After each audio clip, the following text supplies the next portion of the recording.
이사야 31장 1절 봅니다.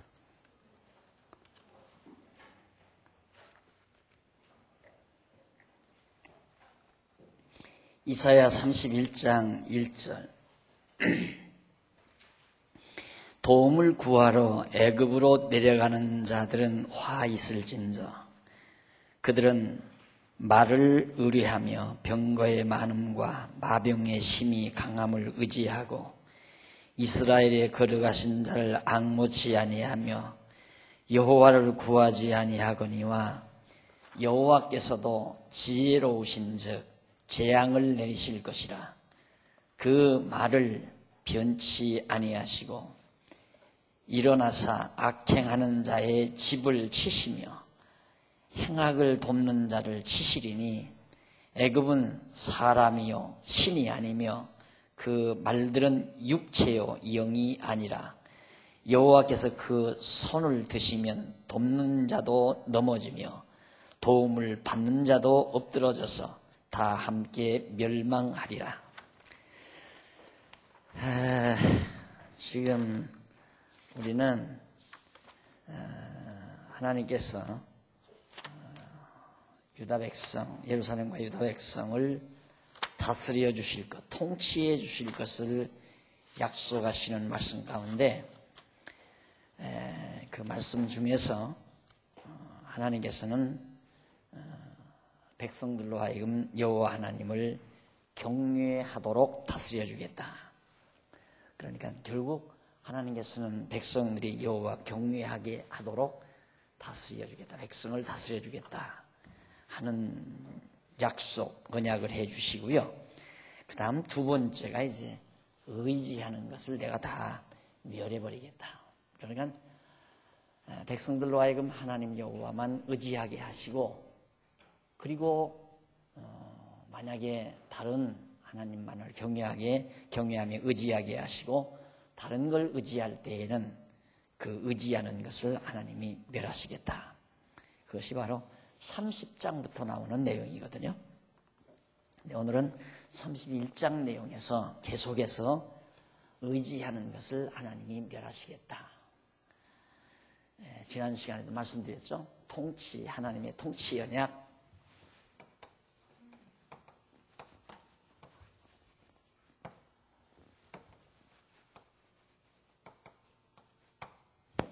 네, 첫째가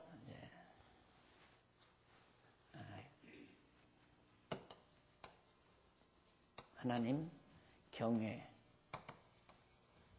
하심. 그다음 두 번째가 이제 의지하는 것을 멸하심. 의지하는 것을 멸하신다. 그러니까 하나님께서 백성들로 하여금 하나님을 경외하게 하시고, 만약에 하나님 경외하지 않고 다른 걸 의지할 때에는 그걸 멸해버리신다. 이렇게 하나님이 다스려 주신다. 그 얘기입니다. 그런데 31장 1절로 3절까지 이제 봉독해 드린 말씀, 여러분 이제 같이 들으셨지만은, 도움을 구하러 애굽으로 내려가는 자들은 화가 있게 된다. 결국 내가 늘 고함치는 내용이지만, 그냥 먹고 살다가 양식도 떨어지고 정말 입을 것도 없고 가족들이 거처할 장소도 없고 그런 상황이 와도 아무도 의지하지 말라고 말이에요. 진짜예요.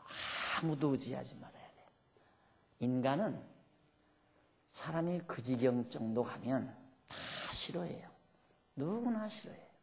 찾아오는 것도 싫어하고 찾아올까 봐 걱정이고. 하나님 모르는 사람은 도둑질이라도 하고 누구라도 의지해서 살아보려고 발버둥 치지만, 우리는 여호와 하나님이 나를 선택해서 하나님의 백성 삼으셨다, 자녀 삼으셨다 하면 그냥 가족 끌어안고 죽을 망정, 굶어 죽을 망정, 아무도 의지하지 말라. 앞에서도 29장 마지막 절에서도 바로 그 힘이 코에 있는 것이다. 인간은 의지할 대상이 못 된다. 내가 늘 그러잖아. 힘이 있다? 야, 저 사람은 상당히 힘이 많아. 그러니까 저 사람을 좀 의지하면 많은 도움을 얻을 거야. 그런 거 아니라니까요. 인간의 욕심은 한도 끝도 없어서 정말 하나님께서 그 마음 가운데 역사하셔서 움직이시면 힘없는 자들을 돕고 사랑으로 돕고 부축해 줄 마음이 생기지만은 그러지 않는 한 모든 상대를 이용의 대상으로 합니다. 부자지간도 마찬가지예요. 부자지간도. 자식도 부모 이용하려고 들고 부모도 마찬가지 아니에요. 자식에게 왜 잘해줍니까? 능막에 가서 나 좀 잘 봐달라. 다 거기 이권관계, 수수관계가 다 인간은 깨어있게 돼 있어요. 성령이 우리의 마음을 움직이지 않는 한 깨끗하고 순수한 도움도 없고 순수한 사랑도 존재하지 않습니다. 그러니까 우리가 하나님을 믿고 산다는 말은 바로 이제 이사야 선지자가 말하는 대로 절대 아무리 어렵게 되더라도 강한 자를 의지하려고 하지 말아라. 그런데 인간은 어쩔 수 없이 자꾸 생각이 그렇게 돌아가는 걸 어떡합니까? 그러니까 함정이에요. 생각이 돌아가는 대로 평범하게 보편적으로 사람들이 가지고 있는 생각대로 그냥 움직여가고 살아가면 그게 바로 함정이란 말입니다. 그래서 사실 다윗이 그런 말을 하죠. 재물이 늘어도 시심치 말라.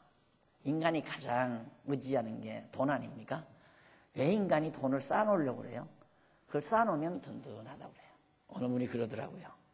부모에게 용돈을 줬는데 몇 년 지나서 보니까 엄청난 돈, 그 돈을 하나도 안 쓰고 다 모아놨더래요. 왜 모아놨는가? 얘기 들으니까 나이가 들수록 돈이 힘이라대요. 돈이 은행에 두둑이 있으면 든든하고 없으면 이제 걱정 근심이 생기고, 그래서 그 돈을 가지고 있는 그 자체만으로도 든든해진다는 얘기죠. 정말 우리가 성경에서 배우는 여호와 하나님 살아계셔서 그 하나님이 나를 이날까지 살려주셨고 지금도 살게 해주시고 앞으로도 하나님이 다 예비해 놓고 나로 살게 해 가신다라는 사실이 확실히 믿어지면 다윗이 말한 대로 아무리 재산이 늘어도 저것이 나를 편안하게 하거나 나를 보호해 줄 성질의 것은 아니다 라고 믿어져야 되죠. 그러니까 그걸 의지하지 않죠. 그쪽으로 마음이 빨려 들어가지 않는다. 다윗이 아무리 재산이 늘어도 시심치 말라. 재물에 마음을 빼앗기지 말라 그 말이죠. 재물을 주고 안 주시는 주인이 하나님이시니까 하나님 의지하라는 얘기입니다. 그러니까 여기서도 애굽이 강한 힘을 지니고 있잖아요. 그 힘을 지니고 있는 애굽, 아수르가 지금 쳐들어와요. 아수르가 쳐들어오면 망하잖아요. 그러니까 아수르를 막으려면 강한 힘을 의지해야 되니까 애굽에 내가서 말도 들여오고 또 여러 가지 도움도 받고, 그래서 아수르로 하여금 예루살렘을 치지 못하도록 그렇게 해야 되겠다 이렇게 생각해서 도움을 구하기 위하여 애굽으로 내려가자. 가지 말라. 내려가는 자는 화가 임한다. 의뢰하며 그들은 말을 의뢰하며 그 애굽 사람들은 그들은 말을 의지하며 병거의 많음과 마병의 힘이 강함을 의지하고 이스라엘의 걸어가신 자를 앙모치 아니하며 여호와를 구하지 아니하거니와 여호와께서도 지혜로운 신즉 재앙을 내리실 것이라. 누구에게? 애굽의 도움을 구하러 내려가는 그들에게. 그 사람들은 하나님은 눈에 안 보이니까, 여호와 하나님은 눈에 안 보이니까 하나님을 의지할 생각은 하지 않고 자꾸만 보이는 애굽을 의지하라. 그래서 말이 숫자가 많으면 든든하고 병거, 탱크와 같은 거죠. 그것이 많고 마병, 말 타고 싸우는 군인이 많고 그것이 심히 강함을 의지한다. 근데 국력, 군대의 힘을 의지하고 이스라엘에 걸어가신 하나님을 앙무치 않는 자다. 결국 하나님을 믿고 경외하며 의지하고 산다는 건 간단해요. 오직 하나님만 의지하고 아무것도 의지할 대상은 아니다. 다만 내가 살아가는데 하나님께서 주셔서 쓰도록 맡겨놓으신 것을 쓰는 것뿐이지 그것이 내 생명을 지키는 것은 아니다 이 말이죠. 뭐든지. 그래서 군대도 의지할 것이 못되고 권력도 의지할 것이 못되고 재물도 의지할 것이 못되고 오직 여호와 하나님만 의지하도록. 그래서 만약에 하나님의 택한 백성이 뭘 의지하든지 의지하면 그것을 다 멸해버리겠다. 이것이 이제 재앙 같지만은 사실 이게 사랑이죠. 이걸 멸해야 하나님 경외하게 될 거 아닙니까? 이 의지하는 걸 없애버려야 그래야 하나님을 경외하게 되잖아요. 하나님이 어떻게 통치하시는가? 내가 의지하는 걸 다 멸해버리고 오직 살아계신 여호와 하나님만 경외하게 하신다. 이렇게 이해를 하시면 됩니다. 그래서 여호와께서도 지혜로우시다. 어떻게? 재앙을 내리실 거라. 지혜롭기 때문에 재앙을 내린다. 그래서 그 말을 변치 아니하고 하나님께서 그렇게 말씀하신 걸 변치 않고 일어나서 악행하는 자가 누구냐면 애굽을 의지하러 가는 자. 자기 집을 치시며 악행하는 자의 집을 다 쳐버리겠다. 행악을 돕는 자를 치신다. 행악을 돕는 자 역시 애굽을 의지하려고 하나님 의지하지 않고 애굽을 의지하는 일을 도우러 나가는 자들을 하나님께서 다 쳐버리겠다. 그러면서 3절에서 애굽은 사람이요 신이 아니다. 우리가 의지할 건 신 하나님뿐이지 사람이 의지할 대상이 아니다. 사실 사람마다 다 내가 의지하는 그 사람도 뭔가를 의지하며 살거든요.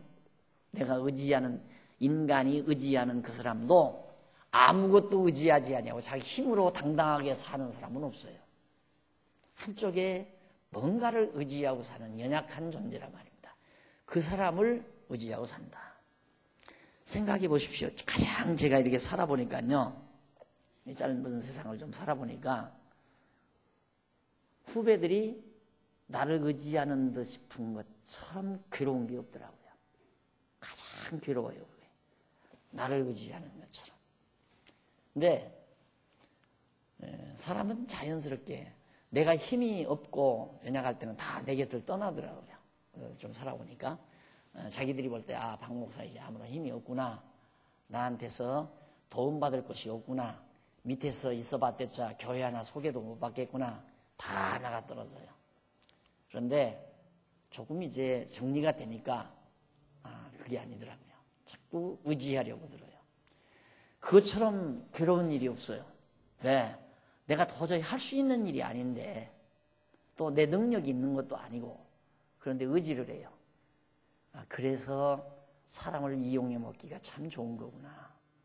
그리 힘이 있으면 사람을 이용하기가 참 좋은 거죠. 자기에게로 오니까 다가와요. 사람들이 자꾸만 다가오니까 그 다가오는 사람들을 묘한 방법으로 이용해서 자기의 유익을 추구하는 그것이 인간 사회예요. 어느 날 어느 분이 저를 얼마 전 이 공사판에서 알고 이 공사할 때 알게 되신 분이 조용히 저를 찾아왔어요. 저 마당에서 좀 잠시 머리를 식히고 있는데 찾아왔어요. 아이 목사님 그동안 안녕하십니까 그래요. 아이고 웬일이냐고 그랬더니만 아이 목사님 정말 보고 싶었습니다. 주일날마다 오고 싶어도 제 직업이 이래서 못 옵니다. 그러면서 하는 얘기가 목사님 세상이 너무 무서워요. 무서워서 못 살겠어요. 그래요. 그래서 왜 그러냐니까 자기는 참 착하게 사는 것, 착하게 사는 게 그렇게 좋은 건 줄 알아대요. 이 세상은 착하게 살아야 한다. 그런데 무서워 못 살겠어요. 자기가 애써 열심히 일해서 모아놓은 돈 다 아내가 가지고 도망가 버렸대요. 그리고 또 아내를 얻었는데 지금까지는 참 착한 것 같아요. 근데 항상 그게 이렇게 몰려온다는 거예요. 그런 것들이. 그리고 그뿐만 아내만이 아니라 사회생활을 하는데 어떻게든지 사람들이 어떻게 그렇게 거짓말을 하고 속여먹고 또 속이려고 막 그렇게 노력을 하는지 자기는 너무너무 고통스러워서 참 괴롭다고 그러면서 그런데 그러면서 목사님하고 말씀을 들으면 자기 마음이 편안해진대요. 그래서 꼭 오고 싶은데 못 온다고 그런 얘기를 하더라고요. 맞는 얘기죠. 맞는 얘기. 그래서 절대 사람 의지하고 살려면 안 돼. 우리가 사람 의지할 바에야 교회 보러 다녀. 안 그래? 교회 다닐 이유가 없죠. 사람 의지하고 살 바에는. 잘 좀 힘 있는 사람 밑에 가서 손 비비면, 예. 힘 있는 사람 밑에 가서 손 비비면 그래도 고물이라도 떨어서 먹고 살 수 있잖아요. 직장이라도 하지 않고. 또 가만히 봐서 대선에 아니면 뭐 국회의원에 당선될 것 싶으면 가서 좀 서둘러 주고 심부름 좀 해주고 하면 알아요. 어디 뭐 동사무소 직원이라도 하나 안내해서 해줄지. 다 세상 그렇게 사는 거 아니겠어요? 그렇게 해야 길이 열리는 것처럼 생각을 하고. 그거 감질나서 어떻게 삽니까? 그렇게. 진짜 당당하고 씩씩하게 못 살죠. 네. 난 가끔 후배들이 침체에 빠지면 야 망해도 씩씩하게 망해라. 당당하게 망하고 뭘 그렇게 빌빌대냐. 그러면서 큰 소리 쳐주고 그러는데 씩씩하고 당당하게 망하라는 얘기는 하나님 의지하고 그냥 죽을 각오 해버리라 이 말이에요. 안 죽는다 이 말입니다. 하나님의 택한 백성 하나님이 준비해 놓으신 대로 다 살아가는 거지 인간 의지한다고 되는 거 아니고 의지 안 하면 안 되는 것도 아니라 이 말이에요. 하나님이 정하신 뜻대로 되지는 거죠. 아까도 우리 권사님들하고 잠시 얘기 나눴지만은 다윗이 왕의 자리에 앉았었잖아요. 왕의 자리에 앉았는데 당신이 아들 녀석, 큰 아들 녀석 압살롬이라는 놈이 압살롬이 아니죠. 그 아들 몇째 아들인데 아들놈이 아버지 왕의 자리를 욕심내 가지고 막 반역자들을 이렇게 동원해 가지고 야 내가 쳐들어서 아버지 쫓아내고 내가 왕자에 앉을 테니까 너 날 따르라. 그래서 그거 한 자리 얻으려고 따르는 놈들이 나타나 가지고 아버지를 죽이겠단 말이다. 예루살렘 궁전으로 쳐들어온다는 소식을 듣고 아버지가 깨끗이 아무런 지령도 내리지 않고 왕궁을 비워줍니다. 아버지가 현직에 있는데 다윗이 현직에 있는데 군장 아무개 불러오너라. 대령해라. 군장 와서 봐요. 다윗이 한마디만 하면 처단해라. 한마디 하면 깨끗이 다 처단할 수 있는 능력이 있습니다. 그런데도 다윗이 깨끗이 왕궁을 비고 나가요. 왕궁을 비고 나갔기 때문에 왕궁에 못 앉았습니까? 다윗은 하나님이 정하신 왕이기 때문에 왕궁을 비고 나가도 결국 압살롬은 죽어버리고 아버지가 죽인 거 아니에요. 나뭇가지에 걸려서 머리가 걸려서 매달려서 죽었다 이 말입니다. 그리고 다윗이 다시 왕의 자리로 올라옵니다. 왜? 하나님의 정하신 뜻대로 된다는 얘기예요. 그걸 다윗이 믿으니까 군장에게 반역자들을 처단하라는 명령 내리지 않고 하나님의 뜻이면 하고 깨끗하게 물러가는 이 담담함. 그러니까 그렇게 망명생활할 때 다윗이 비굴한 법이 없잖아요. 여러분 가끔 듣는 얘기지만 불 속에 들어있다가 나오니까 사울이 거기에 잠들어 있잖아요. 사울이 지금 자기 죽이려고 쫓아다니는데 안 비굴했잖아요. 그리고 조급하지도 않아요. 야, 저놈 당장 저 사울 신하에게 명령만 하라고 그러잖아요. 신하가 말씀만 하시오. 내가 창으로 머리를 찌르리이다. 다윗이 아수라는 말이에요. 하나님께서 저가 죽어야 될 자 같으면 이방 왕을 통해서 죽이지. 내가 왜 그 사람을 죽이느냐. 내버려둬라. 안 죽이고 그냥 피하잖아요. 죽일 수 있는데. 그게 당당하게 쫓기는 거고 씩씩하게 쫓겨다니는 거예요. 쫓겨다녀도 씩씩하고 당당하다는 얘기입니다. 신앙. 우리가 참 별거 아닌 것 같아요. 우리는 신앙 이거에 지금 안 되는 일 된다고 믿어보자 이게 아니잖아요. 우리의 신앙은 바로 지금 여러분들이 듣고 있는 말씀이에요. 아무도 자기 의지하면 이용해 먹을 사람은 좋아하지만 이용해 먹을 사람이 아니면 부담스럽게 돼 있어요. 내가 해주지 못하는데 얼마나 부담스러워요. 생각해 보십시오. 만약에 어느 후배 목사가 목사님 다음 해에는 우리 예배당 공사하는데 목사님 기도 많이 해 주십시오. 이 말 굉장히 나는 부담스럽죠. 이 말을 하면. 그렇잖아요? 목사님 기도 많이 해 주십시오. 이 말은 건축비 좀 도와달라는 얘기나 똑같잖아요. 부담 안스럽겠어요? 부담 주는 사람 좋아할 사람 또 하나도 없어요. 예, 정말 우리 그리스도 안에서의 사귐은 서로 당당하게 씩씩하게 살면서 사귀는 겁니다. 상대를 이용하려고 한다거나. 지금 정말 많은 상처받은 분들이 더 많이 있죠. 참 좀 안타까운 일이지만은 나는 가르칠 건 다 가르쳤어요. 그러지 말라고 가르칠 건 다 가르쳤는데 가르치는 대로 안 하다 보니까 그렇게 된 걸 뭐 어떡합니까? 참 답답하고 안타깝지만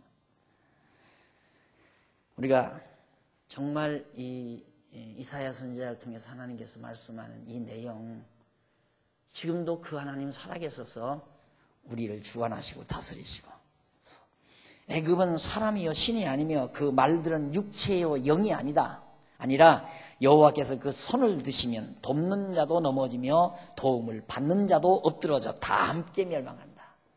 인간 의지에서 돕고 도움을 받고 도움받는 건 능사 아니에요. 남 도와주는 거 자칫하면 그 사람 버리는 거예요. 도움받는 사람을 버리는 거라고 합니다. 의타심만 하지고. 그래서 스스로 지탱하려고 하는 게 아니라 자꾸 의지하려고 그러고 유약해지고 나약해지고 쉽게 좌절하고 절망하고 빽이 든든하면 참 좋은 것 같지만 인생살이 그렇게 간단한 게 아니잖아요. 1, 20년 사는 것도 아니고 7, 80년, 100여 년 가까이 살아야 되는데 그 많은 세월 동안 살면서 그렇게 어디 의지할 곳 있어야 힘 뺀다면 참 불쌍한 사람이에요. 이제 의지할 것이 사라져버리면 옹심을 못하는 거예요. 그래서 그렇다고 해서 자기 자신의 힘을 믿고 또 다 설치면 그래도 내가 능력이 있다. 내가 하면 안 되는 일 없다. 이러고 사는 사람 더 병신이고 남 그래도 인간 의지하고 살려고 하면 조금 덜 병신이고 진짜 자기 자신도 의지하지 말고 힘 있는 자도 의지하지 말고 오직 여호와 하나님만 의지하고 사는 사람이 가장 강인한 사람입니다. 쓰러뜨려도 쓰러지지 않는 사람. 오뚜기 같은 인생. 바로 여호와 하나님을 의지하는 자만이 그런 힘을 발휘할 수 있다는 얘기죠. 어디서 돈 조금만 손해봐도 그냥 밤잠을 못 오고 괴로워하는 거. 그것도 다 마찬가지예요. 손해봤으면 하나님이 잠시 옮겨다 놓으셨구나. 내가 너무 의지하려고 할까 봐서 하나님이 옮겨다 놓으셨구나.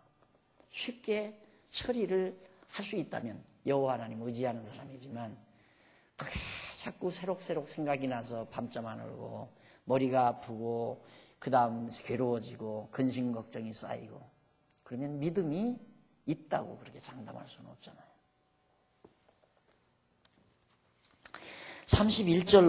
31장 4절로 9절에 보면 예루살렘은 보호받고 아수르는 멸망할 것을 예언합니다. 야,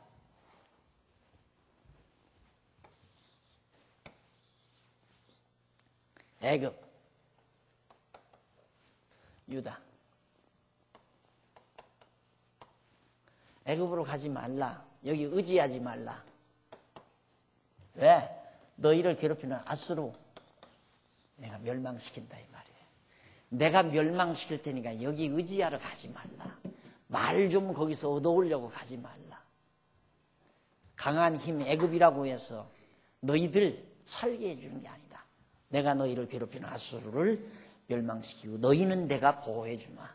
이것이 4절로 9절까지 나오는 내용이에요. 4절로 7절에 보면 여호와께서 예루살렘을 보호해서 구원해 주실 것을 예언하는 내용인데, 이사야 선지자가 이렇게 말합니다. 여호와께서 자기에게 여호와께서 이같이 내게 이르시되, 다시 말해서 이사야 선지자에게 이르시되 뭐라고 그러냐면, 큰 사자나 젊은 사자가 그 식물을 움키고 으르렁거릴 때에 그것을 치려고 여러 목자가 불려왔다 할지라도 그것이 그들의 소리로 인하여 놀라지 아니할 것이요 그들의 떠들물 인하여 굴복지 아니할 것이라. 이와 같이 나 만군의 여호와가 강림하여 시온산과 그 영 위에서 싸울 것이며 새가 날개치며 그 새끼를 보호함같이 나 만군의 여호와가 예루살렘을 보호할 것이라. 그것을 호위하며 건지며 넘어와서 구원하리라 하셨나니, 이스라엘 자손들아 너희는 심히 거역하던 자에게로 돌아오라. 여호와 하나님께로 돌아오라고 당부합니다. 그러니까 결국 무슨 얘기냐면, 사자가 움킨 가축을 빼앗기 위해서 목자들이 아무리 애를 써도 소용이 없듯이 사자가 딱 움켰어요. 양을 한 마리 다 움켰는데 목자가 그걸 구하려고 쫓아가서 구하려고 할 때 사자가 놔주느냐 안 놔주지 않느냐 이 말이에요. 필요 없다 이 말이에요. 안 된다. 그러듯이 여호와께서 보호하시는 예루살렘을 아무리 대적들이 멸하려 해도 소용이 없도록 보호하셔서 구원하신다는 그런 뜻으로. 그러니까 사자가 그 양을 물어서 딱 달겨들었는데 그걸 구하려고 한다고 해서 그게 구해지는 게 아니다. 오직 하나님이 예루살렘을 보호하고 지킬 테니까 사자가 와서 아수르가 와서 유다를 먹으려고 달겨들었는데 이거 물었다 이 말이에요. 물었는데 애굽이 못 물게 와서 한다고 이게 놔주겠느냐 안 놔준다 이 말이에요. 그러니까 내가 너희들 보호해 주겠다. 와서 절대 물지 못하도록, 그리고 너희를 잡아먹으려고 달겨드는 아수르를 내가 다 진멸시켜 버리겠다. 그러면서 7절에 보면 너희가 자기 손으로 만들어 범죄한 은우상, 금우상을 그날에는 각 사람이 던져버릴 것이며, 아수르는 칼에 엎드러질 것이나 사람의 칼로 말미암음이 아니겠고 칼에 삼키울 것이나 여러 사람의 칼로 말미암음이 아닐 것이며, 그는 칼 앞에서 도망할 것이요 그 장정들은 복역하는 자가 될 것이라. 그의 반석은 두려움을 인하여 물러가겠고 그의 방백들은 기호를 인하여 놀라리라. 이는 여호와의 말씀이라. 여호와의 불은 시온에 있고 여호와의 불문은 예루살렘에 있느니라.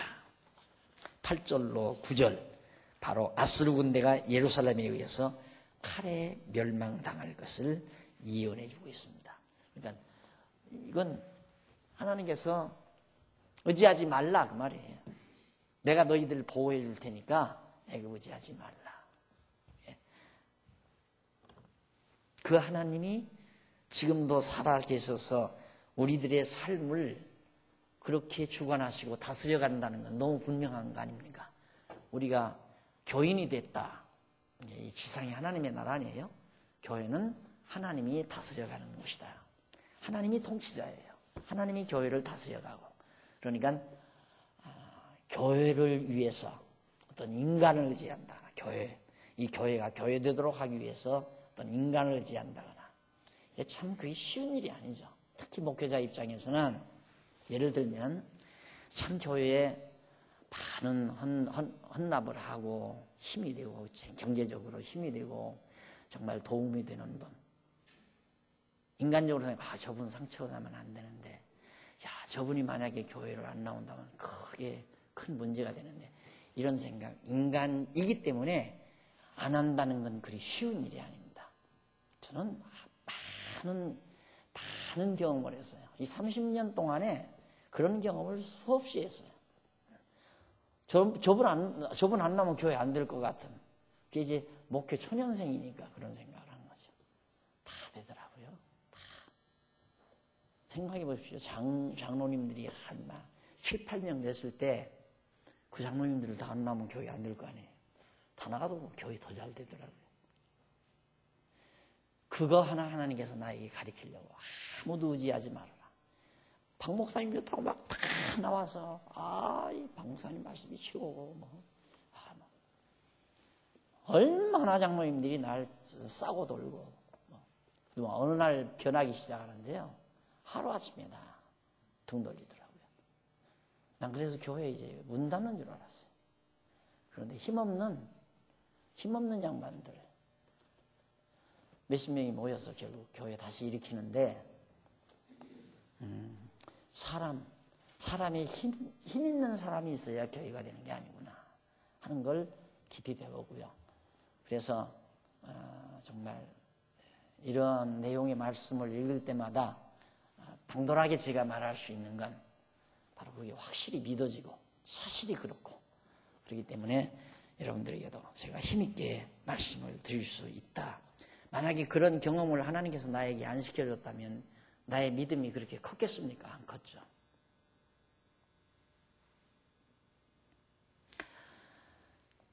그래서 이사야 선지자가 이렇게 하나님 앞에 이제 아수르는 칼에 엎드러질 것이나 사람의 칼로 말미암지 않고 칼에 삼키울 것이다. 전부 다 아수르가 멸망당할 것. 결국은 이러한 예언은 유다 왕 히스기야 14년에 아수르가 예루살렘 가까이 쳐들어왔으나 여호와의 사자가 쳐서 물리치죠.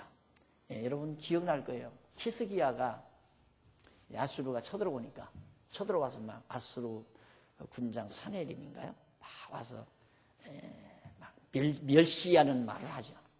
그리고 막 편지를 보내고 포고 전쟁한다고 하는 그리고 빨리 황복하라고 그런 편지를 보내고 히스기야가 편지를 갖다가 성전에 가서 이렇게 펴놓고 그냥 하나님 앞에 앉았었잖아요. 편지를 싹 펴놓고 그때 만약에 히스기야가 애굽으로 내려가서 애굽을 의지했다면 하나님께서 애굽도 물론 망하지만은 히스기야도 그때 하나님께서 멸망시킨다는 얘기죠. 그러니까 가지 말아라. 결국 하나님께서 약속대로 그대로 예루살렘 지켜주었고 아수르는 멸망을 당했고 그런 내용이 바로 31장에 나타나 있습니다. 그 다음에 이제 99페이지 4899페이지에 보면 세 번째로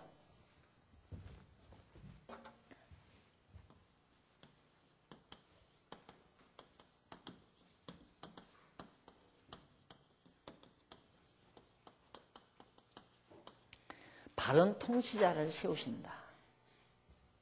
예루살렘 지켜놓고 이제 백성들을 바르게 다스릴 수 있는 통치자를 하나님이 세우신다. 망하게 하려고 할 때는요, 다스리는 자, 지도자들을 귀를 멀게 하고 눈을 어둡게 만들어요. 그래서 하나님의 말씀을 듣지 않게 만들고 그렇게 해서 백성들로 하여금 자꾸만 하나님을 거역하도록 지도해 갑니다. 나라가 망하는 거죠. 그러니까 하나님께서는 그런 잘못된 예루살렘과 유다 백성들에게 하나님을 경외하게 하시는데 어떻게 하냐면 의지하는 것을 다 멸해버리시고 바른 통치자를 세워서 여호와 하나님 경외하기를 깨닫고 배워서 경외하며 살도록 그렇게 하나님이 다스린다. 그런 논리적인 수순을 여러분들이 이해를 하시면 됩니다. 하나님을 경외하며 살도록 다스리는데 어떻게 의지하는 것 다 제해버리고 그리고 바른 통치자를 주어서 하나님 바르게 경외하며 살도록 그렇게 역사하신다. 그래서 사실 일반 세상 나라도 그렇습니다. 대통령 통치자를 잘못 세우면 다 엉망이죠. 경제도 엉망, 산업도 엉망, 모든 교육도 문화 모두가 다 엉망이 되잖아요. 좋은 통치자를 세우면 모든 것이 다 발전하고 아름다워지고 안정이 되어지고 하나님께서 다 그걸 그렇게 좋은 통치자, 악한 통치자 하나님께서 한국교회를 괴롭히려면 교회를 핍박하는 통치자를 세워서 교회로 하여금 고통을 당하게 만드는 그런 경우들이 얼마든지 하나님의 섭리 속에서 있을 수 있습니다. 그래서 통치자, 교회 안에도 바른 지도자, 교회로 말하면 이제 목회자를 바르게 세운다. 자, 이런 부분도 이제 가끔 걱정하시는 분들이 많죠. 이제 박 목사도 나이가 자꾸만 들어가니까 후임이 누가 봐야 되나 이런 생각 많이 하는데 아무 쓸데없는 걱정이에요. 그것도. 그거 걱정한다고 되나요? 그래도 목사님이 누구 다 찍어서 준비해놓고 있을 거야. 물론 인간이니까 이랬으면 어떨까 하는 생각 들어 하죠. 그러나 고민하고 애써서 억지로 그렇게 만들려고는 안 합니다. 하나님의 뜻이면 하나님이 정한 자가 와서 정한중앙교회 바르게 세워서 하나님의 영광, 하나님의 당신 뜻을 이루도록 준비되어 있으면 좋은 후임자가 와서 교회를 더욱 견고하게 세워나갈 것이고, 이미 우리 모든 성도들이 깨닫지 못하고 아니라는 거 좋아하고 그냥 편안한 거 좋아하고 하나님의 뜻과는 멀어진 생활을 해 나가고 하나님에 대해서 점점 많은 사람이 이어져 가고, 그런다면 하나님 경외하게 만들어야 할 거 아니에요. 그럼 이 과정 거치는 거죠. 이런 과정 거쳐서라도 여호와 하나님 경외하게 만들어 가는 거니까, 목회라는 게 꼭 교회가 잘 되고 편안해야 목회가 잘 된다 아니에요. 오늘 우리 권사 임원들 모여서 얘기하는 도중 다 작은 교회들이지만 어려움 다 겪은 분들 아닙니까? 정말 복음의 일선에서 일하시다가 경험도 없고 그래가지고 참 교회들이 큰 상처를 입고 아픔을 입고 그런 경험을 하신 권사님들인데, 얘기에다가 눈물바람도 하고 그런 모습을 봤습니다만은, 지금 이렇게 생각하면 정말 그래서는 안 되겠구나. 어떤 일이라도 교회를 사랑하고 아끼고, 이제 이 생각이 그 한 번 경험함으로 우리 교회도 그 과정 다 겪었어요. 그 과정. 교인 수 많다고 교회 된다고 생각하면 큰 착각입니다. 내가 해보니까 교인 수 많아도 안 되더라고요. 늘 입버릇은 갖고 하는 얘기지만 교인이 250명 가까이 되는데도 전혀 목회에 전혀 힘도 안 되고 말씀 전하는 일이 어떤 힘도 안 되고 그냥 태만하고 안주하고 그저 짐 안 지는 게 좋고 어떻게든지 짐을 안 지려고 하고, 그래도 하나님께서 그냥 한 14, 15년 동안 안 먹고 들쓰고 푼돈 연부한 돈 모아서 그 돈 좀 교회 전세금이라도 만들어 놓고 땅덩어리라도 쓰지 못할 땅이지만 사놓고 그랬는데 그냥 강아지 밥그릇 핥듯이 싹 핥아버리잖아요, 하나님께서. 여기 그거 경험하신 우리 성도님들이 계십니다. 그거 잊어서는 안 되죠. 잊어서는. 이거 날아가는 거예요. 하루아침이에요. 어려운 게 아닙니다. 정말 하나님께서 왜 이렇게 좋은 처소 우리에게 마련해서 시간마다 좋은 말씀 함께 깨닫고 즐거워하게 하시는가. 좋다. 그럼 안주하라고 그런 건 아니잖아요. 그래서 지난번 내가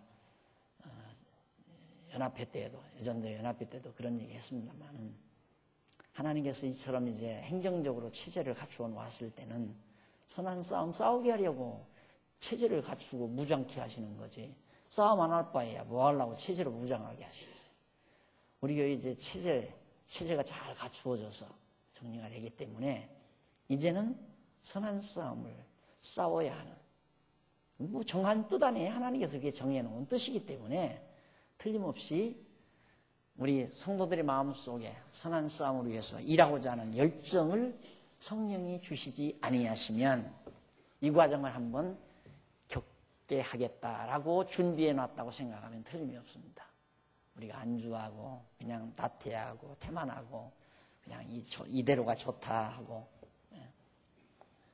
변화산에 올라가서 제자들이 여기가 좋사오니 여기 장막셋을 짓고 하나는 주를 위하여, 하나는 나를 위하여, 하나는 요한을 위하여, 우리 서희 그냥 여기서 내려가지 말고 저 밑에 내려가면 또 그 제자들 또 있으니까 그 너저분한 제자들 다 없애버리고 우리 서희만 여기서 장막 새치고 삽시다. 우리 장안중앙교회가 그 모습이 안 됐으면 하는 것이 제가 간절한 소원입니다.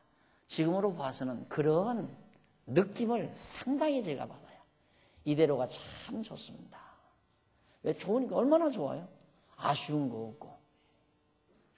우리 정말 하나님께서 이 마음을 그대로 우리 성도들에게 묶어놓는다는 것은 참 조금은 아픈 일이죠. 그래서 하나님께서는 통치해 나갈 때 이런 과정을 통해서 당신의 뜻을 이루어가기 위한 다스림을 해나가신다. 예루살렘 성전에 비하면 이건 세 발의 피예요. 아무것도 아니에요. 이거 하나. 예루살렘 성전 황금으로 다 지어놨잖아요. 그것도 완전히 잿더미 되게 만드시잖아요. 하나님께서. 예. 항상 우리는 그런 하나님의 섭리를 의중에 두고 생각에 두고 늘 자중하는 마음, 겸손한 마음으로 하나님께서 왜 오늘 나 여기 있게 했고 왜 나에게 건강을 주었고 왜 나에게 이런 사명을 지닌 책임자로 세워놓으셨는가. 이 생각을 항상 골똘히 하는 슬기로운 삶을 사서야 하지 않나 하는 생각을 해봅니다. 그 다음 이제 다른 통치자를 세워나가는데 넘어가서 900페이지, 4900페이지 32장 1절로 8절에 보면 세워주실 왕의 통치와 선지자의 증언에 대하여 예언을 합니다. 이제 앞으로 치리자들이 통치자, 선지자와 왕, 이게 다 백성들을 다스려 나가는 자들이거든요.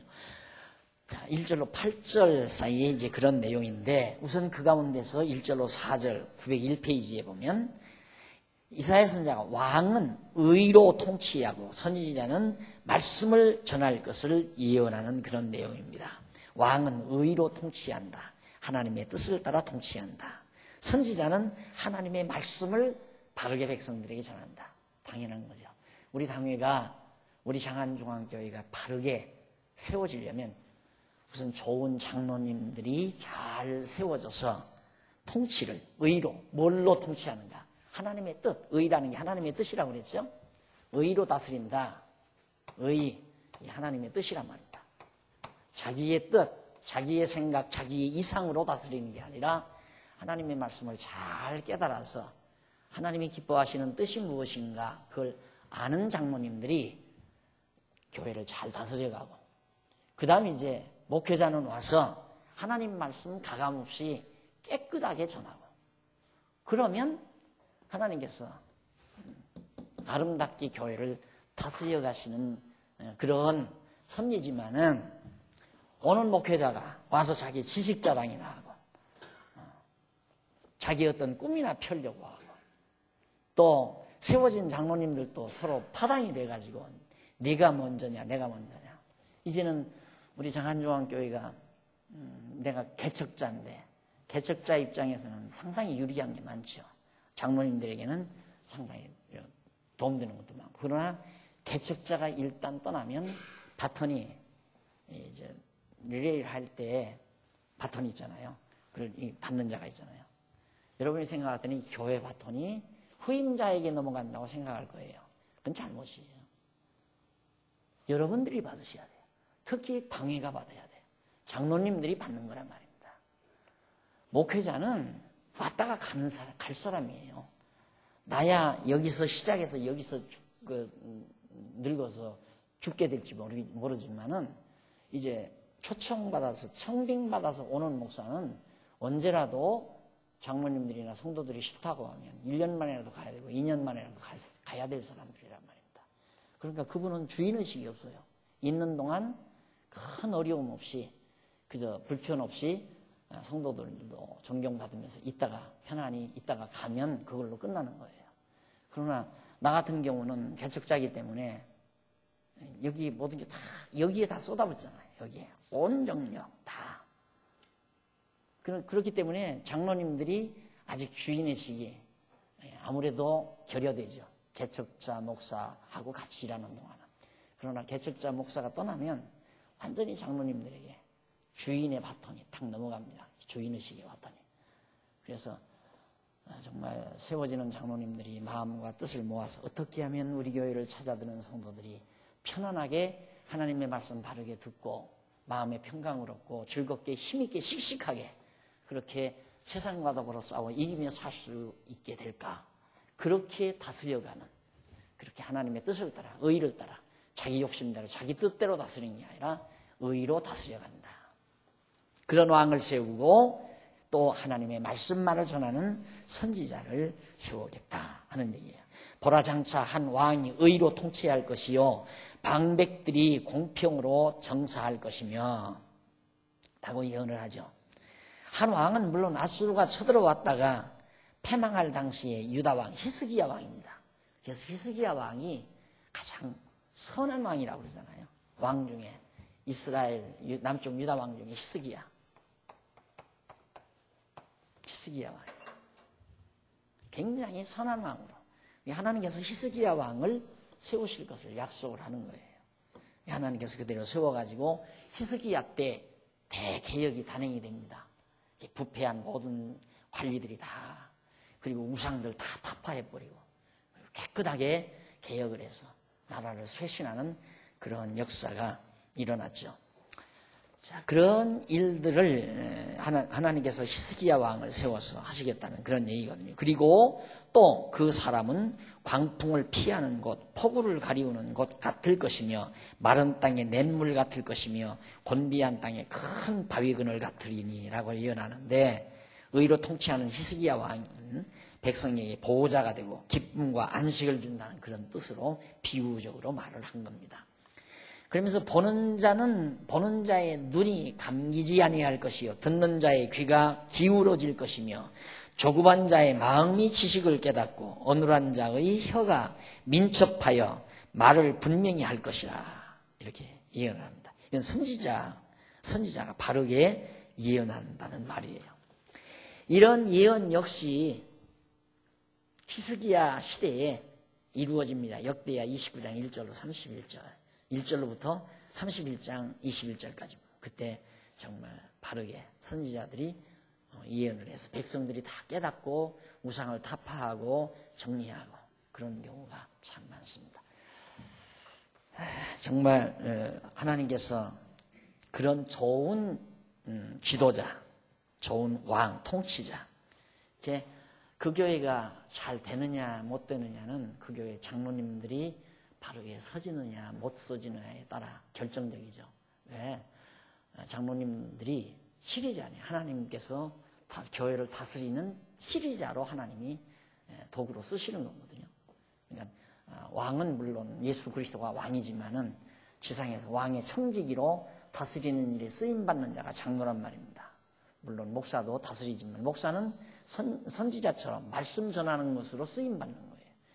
선지자는 예수 그리스도가 선지자이기 때문에 그 선지자 역할을 할 때 목사, 가리키는 목사를 통해서 하나님 말씀을 백성들에게 가르치도록 역사하는 거죠. 그래서 장로 잘 세워져야 되고 목사 잘 세워져야 되고 그 누가 하는 건가? 성도들이 잘하면 세워진다. 성도들이 잘해서 세워지는 게 아니라 하나님께서 통치자 하나님께서 성도들의 마음을 움직여가지고 존경할 자 존경하게 해서 표를 찍을 자에게 찍게 하고 그렇게 해서 장로가 될 자가 장로가 되게 만드시고 좋은 장로님이 세워지면 교회가 아름답게 다스려지고 좋은 목회자가 세워지게 되면 목회자 선정할 때에도 무슨 지연을 생각한다거나 학연을 생각한다거나 세상적인 어떤 조건을 생각한다거나 해서 인간적인 방법이 난무하게 되면 엉망인 지도자를 모실 수가 있는 거고 그렇지 않고 순수하게 하나님의 말씀을 중심으로 한 생각이 성도들의 마음속에 주어지면 성도들의 마음이 모아지는 대로 또 지도자가 와지는 거고 그래서 우리 장로교는 성령께서 성도들의 마음을 움직인다는 대전지하에서 투표를 하는 거예요. 투표를. 그래서 투표에 절대 선거운동을 한다거나 그런 거 절대 해서는 안 되는 거예요. 인위적인 방법이니까. 순수하게 하나님의 뜻에 따라서 이렇게 세워지는 역사를 우리가 선거라는 것을 통해서 배우게 되는 겁니다. 그 다음 5절로 8절에 보면 여기는 깨달은 선지자의 증언이 진실해야 하는 까닭에 대해서 거기서 설명을 해줘요. 어리석은 자를 다시 존귀하다 칭하지 아니하겠고 괴율한 자를 다시 정대하다 말하지 아니하리라고 예언을 하는데, 다시 말하면 깨달은 선지자가 거짓으로 증언하지 아니하고 정직하게 증언한다는 그런 뜻으로 예언을 합니다. 그러니까 선지자가 바르게 말씀을 깨닫고 올바르게 정직하게 하나님의 말씀을 증거한다, 그 말이죠. 그러면서 그 까닭에 대해서는 예언을 해주는데, 그 까닭 첫째는 뭐냐면 902페이지 위에 두 번째 줄 앞부분에 나오죠. 그 까닭은 첫째로 어리석은 자는 어리석은 것을 말하며 그 마음에 불의를 품어 간사를 행하며 패역한 말로 여호와를 거스리며 줄인 자의 심령을 비기하며 목마른 자의 마시는 것을 없어지게 함이며, 어리석은 자는 이렇게 어리석은 것을 말해가지고 많은 사람으로 하여금 고통을 당하게 한다, 이 말입니다. 이는 여호와를 경외하지 아니하는 어리석은 자는 그 스스로가 어리석음을 말하기도 하고 행동으로 어리석음을 드러내기 때문이라는 뜻이에요. 그래서 하나님께서는 진실한 선지자를 보낸다, 그런 얘기죠. 그 다음 그리고 두 번째는 괴율한 자는 그 그릇이 악하여 악한 계획을 베풀며 거짓말로 가련한 자를 멸하며 빈핍한 자가 말을 바르게 할지라도 그리함이거니와 라고 예언해요. 괴율한 자, 곧 재리의 눈이 어두운 자, 자기 이익에 눈이 어두운 자, 이런 악한 계획에 따라 거짓으로 불쌍하고 가난한 자를 망하게 하기 때문이다. 교회가 망하는 이유 중에 하나가, 교회가 어지러워지는 이유 중에 하나가 이 교회에 어떤 이런 인사 문제로 장로가 다시 서지든가 목회자가 다시 왔을 때 그런 틈바구니 속에서 재산 싸움이 일어나요. 재산 싸움이. 그래서 거의 후임자가 오면 재산 싸움이 엄청 일어납니다. 그래가지고 이제 막 재산 갈라가지고 꿀꺽 생기는 사람들도 있고, 막 교회 재산을 그냥 팔아서 생기는 사람들도 있고, 이래가지고 이제 교회들이 혼란이 일어나고 막 어려움을 겪는 경우가 참 많습니다. 정말 하나님께서 교회를 헐려면 그런 사람 한두 사람만 들으면 그냥 끝나요. 그런 사람 한두 사람만 들으면. 하나님이 지켜주셔야죠. 저는 짧은 목회지만 그런 거 경험했잖아요. 아이고, 그 재산 덩어리 별것도 쓰지 못할 놈의 땅덩어리인데도 아이고, 진짜 상상할 수 없는 일들이 벌어지더라고요. 그러니까 나는 지금 이렇게 우리 교회 재단이 이루어졌습니다만은 이런 문제로 지금 기획위원회에서 더 신경을 많이 씁니다. 그래서 사회적으로도 지금 일반 국법에도 과거에는 성도들의 총료로 되어 있었어요. 그러니까 그게 항상 저는 염려였거든요. 파당이 딱 갈라지잖아요. 그러면 예를 들어서 한 집사님들 10명이 한 20명만 단합을 하면 교회 재산 갈려나갈 수 있어요. 과거에는. 그런데 그런 일이 너무너무 교회에 많아지다 보니까 판례가 달라져 버렸어요. 이제는 교인들 3분의 2 이상의 결의 없이는 교회 재산은 세상법에서 지켜져요. 절대 분할이 안 돼요. 그러니까 정말 장로님들이 교회를 잘 다스려 가면 그런 일은 없죠. 이 교회가 망하는 것 중에 이 재리 때문에 망하는 거거든요. 돈 욕심 때문에 망하는 거란 말입니다. 그래서 건축한다고 돈 모아놓으면 건축위원회 회계가 돈 가지고 도망가거나 안 그러면 돈 사업에다가 집어넣었다가 펑크내버리거나, 그러면 감옥에 가서 살고, 그럼 교회는 교회대로 망하고 그 사람은 그 사람대로 감옥 생활하고 나와서 그 돈 가지고 사업에서 잘 먹고 잘 살려고 하지만 그렇게 안 되더라고요. 하나님께서 그렇게 안 시키는 것 같아요. 교회 건축하면서 목사하고 건축위원장하고 짜고서 전부 돈 몇 억씩 해먹고, 그 짜는 방법은 아주 교묘하게, 군산지방에 그런 일이 있었잖아요. 물건 건축자재 들어오는 걸 그쪽하고 약속해가지고 단가를 높여서 그 마진을 거기서 따가지고 목사하고 나눠 먹는 거예요. 이렇게 건축위원장하고. 여러분 정신 차리고 정말 눈 부릅뜨고 부릅뜨라니까 뭐 막 아기를 갖추라는 거 아니에요. 열심으로 우리 교회 우리가 해야 될 목표, 하나님께서 우리 장안중앙교회를 세우신 목적, 목표, 해야 할 일 있잖아요. 여러분들이 다 알고 계시고 항상 마음과 뜻을 모아서 아름다운 하나님의 뜻에 다스림을 받는 그런 교회로 나가야 한다는 건 더 말할 것 없는 겁니다. 그래서 재리의 눈이 어두운 자, 악한 계획, 재리의 눈이 어두우면 계획이 약해지죠. 거짓으로 불쌍하고 가난한 자를 망하게 하기 때문에 그래서 그렇게 하는 거다. 그러면서 고명한 자는 고명한 일을 도모하나니 그는 항상 고명한 일에 서리라고 예언했죠. 다시 말하면 고관대작은 영예로운 일을 계획해서 항상 영예로운 일을 한다는 뜻입니다. 명망 높은 귀인이 백성에게 존경을 받는 행동을 하게 된다는 그런 뜻으로 예언을 한 겁니다. 하나님께서는 그러니까 아주 존경받는, 모든 성도들로부터 존경받는 그런 지도자가 서져야 교회가 견고해진다. 교회 성도들의 비난, 성도들로부터 멸시받는 자들이 교회 지도자가 되면 교인들은 다 목사 싫어한다는데 부득불 목사가 붙어 있으면 그때부터 교회는 이제 물러나는 거예요. 어쩔 거냐? 나 못 물러난다. 죽어도 못 물러난다. 왜? 이유는 재리 때문에 그렇습니다. 돈 때문에. 돈 때문에. 그래서 정말 하나님께서 나라를 망하게 하고 흥하게 하는 것, 이런 원인에 의해서 이런 방법으로 하나님께서 나라를 다스려 가신다. 32장 9절로 14절, 여자들이 떨며 슬픈 태도를 취해야 할 동기에 대해서 예언을 합니다.